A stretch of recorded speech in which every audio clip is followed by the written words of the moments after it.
చంద్ర ప్రభాకర్ ప్రస్తుతం మనతో ఉన్నారు. నిన్న కేసీఆర్ గారు చెండూరులో భారీ బహిరంగ సభ పెట్టారు. ఆ ద్వారా అనుకూలంగా ఎలా ఉందో విషయాలు తెలుసుకుందాం. చెప్పండి సార్, ఏమనిపిస్తుంది సభ ద్వారా ప్రజల్లో ఎలాంటి మార్పు వస్తుంది? గురి చూసి ఓటు వేయడానికి కేసీఆర్ అన్నారు. ఈ యొక్క మాట ఎలా ఉంది? 2018లో జరిగినటువంటి ఎన్నికల్లోనే మేము మోసపోయినామని ఈ నియోజకవర్గానికి సంబంధించిన ప్రజలందరూ కూడా ముక్త కంఠంతో చెప్తున్నటువంటి విషయం.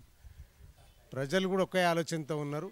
మాకు ఈరోజు అభివృద్ధి కావాలి. ఆ రోజు తన సొంత డబ్బులతో నేను ఖర్చు పెట్టి అభివృద్ధి చేస్తా, గుళ్ళు కానీ బళ్ళు కానీ నేనే సొంతంగా నేను కట్టించి చేస్తా అని చెప్పనని ముఖం చాటించినటువంటి వ్యక్తికి ఈరోజు మేము మళ్ళా ఎట్లా ఓటేస్తాం, మేము ఎట్టి పరిస్థితుల్లో మేము రాజగోపాల్ రెడ్డి గారికి ఓటేయమని చెప్పననేది వాళ్ళు డిసైడ్ చేసుకొని ఉన్నారు.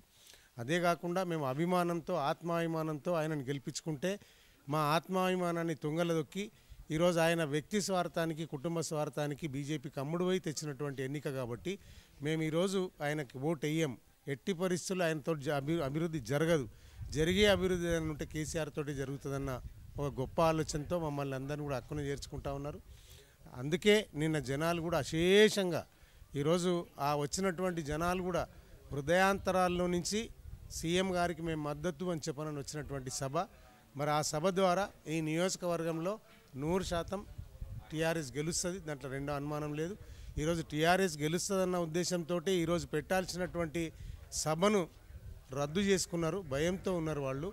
ఇక్కడ మేము ఓడిపోయిన తర్వాత మళ్ళీ రాష్ట్రంలో మేము ఏ ముఖం పెట్టుకొని తిరగాలన్న ఉద్దేశంతో ఈరోజు జరగాల్సినటువంటి భారీ బహిరంగ సభ కూడా క్యాన్సిల్ చేసుకున్నారు. అది ఒక్కటే నిదర్శనం. 100% టీఆర్ఎస్ గెలుస్తుంది, కారు గుర్తు కోటేస్తారు.